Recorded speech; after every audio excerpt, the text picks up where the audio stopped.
এতদিন বড় বড় ঢেক মেরেছিলেন, এসআইআর দেখে নেব, আমি মরে যাবো, এসআইআর হতে দেব না। তো আপনি কি মৃত হয়ে গেছেন? আপনি তো জীবিতই আছেন। এসআইআর তো হচ্ছে, আপনিও তো ফর্ম ফিল আপ করছেন, কারণ আপনার ফর্ম ফিল আপ না করলে আপনারা ভোটাধিকার চলে যাবে। যাও গিয়ে পাকিস্তানে ভোট দিয়ে আসে। কমিউনিস্ট কংগ্রেসে একটা ভোট যাওয়া মানে গুন্ডাদের কাছে 2টি ভোট যাওয়া।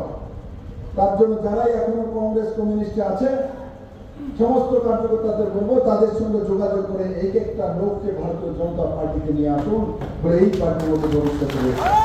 নরেন্দ্র ভাই মোদীর নেতা অমিত ভাই গৃহমন্ত্রী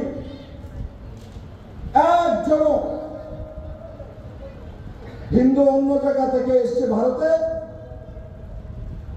কাউকে এই ভারতবর্ষের মাটি থেকে বের করার ক্ষমতা কোন ব্যক্তির নেই যতদিন পর্যন্ত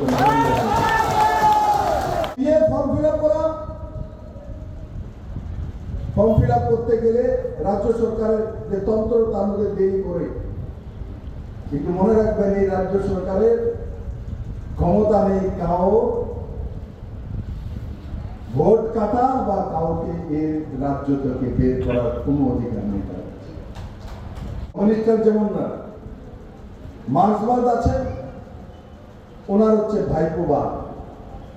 এই নতুন এক বাদ উনি তৈরি করেছেন। ওনার ভাইপো ওনার জন্য সমর্পিত নন, ও স্বার্থের জন্য বসে আছে। দুজনের মধ্যে আমার লড়াইও আছে, লড়াই আছে ভেতরে। কারণ সব টাকা নিয়ে নেয়, তখন ওনার একটু অসুবিধা হয়। তার জন্য টাকা দিয়ে স্বার্থের জন্য কোনোদিনও ভালো সম্পর্ক তৈরি হয় না। মার সঙ্গে ছেলে মেয়ের সম্পর্ক তার জন্য ভালো, কারণ কি মা ছেলে মেয়ের কাছে কোনো স্বার্থের কারণে তার কাছে বা তার পাশে থাকে না, মা তার নিজের দায়িত্বের কারণে থাকে।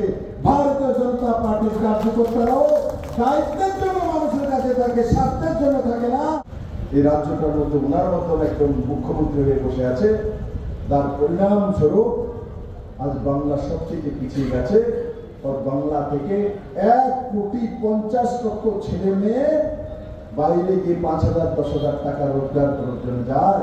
আর এই জামানা ছিল বাংলাতে শিক্ষা নেওয়ার জন্য শান্তিনিকেতনে আসতো, এক জামানা ছিল বাংলাতে রোজগার করার জন্য ভারতবর্ষের প্রান্তরে বিদেশ থেকে রোজগার করার জন্য এই বাংলাতে আসতো। আরে জনতা চায় যেটা সেটাই হয়। আপনি কে আপনার জন্য ভোট করাবে? আপনারাই ভোট করবেন, আপনারাই যাবেন, নিজের ভোট নিজে দেবেন। আর এখান থেকে ওনাদেরকে উৎখাত করে কৃষি ভাইপোকে রাজনীতি থেকে তথার্থ করে দেওয়া যায়। 10টা করে ফোন করা, ডেলি 10টা করে ফোন করা, ইলেকশন পর্যন্ত কন্টিনিউ সেটা চালানো।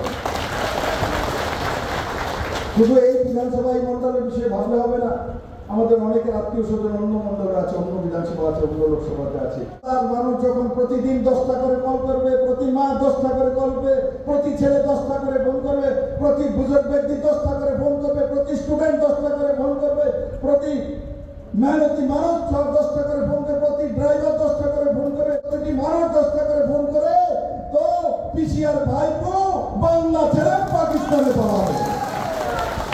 এটা তো এক রয়েছে আমলাতন্ত্র আর এক রয়েছে গুন্ডাতন্ত্র। তাদের কোনো পার্টি নেই, সংগঠন নেই, কোনো কিছু নেই। ভারতীয় জনতা পার্টিকে কিছু করার দরকার নেই। এরাই আপনি আপ নিজে পিসি ভাইপো দোনোজনে মিলে তার কবর দিয়ে তার উপর তুলসী গাছ লাগিয়ে দিলে। আপনারা দেখুন,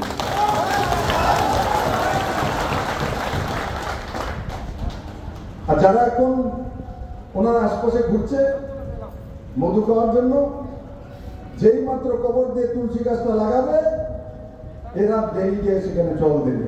তুলসী গাছটা বেঁচে থাকুক, বিজেপি থাকুক।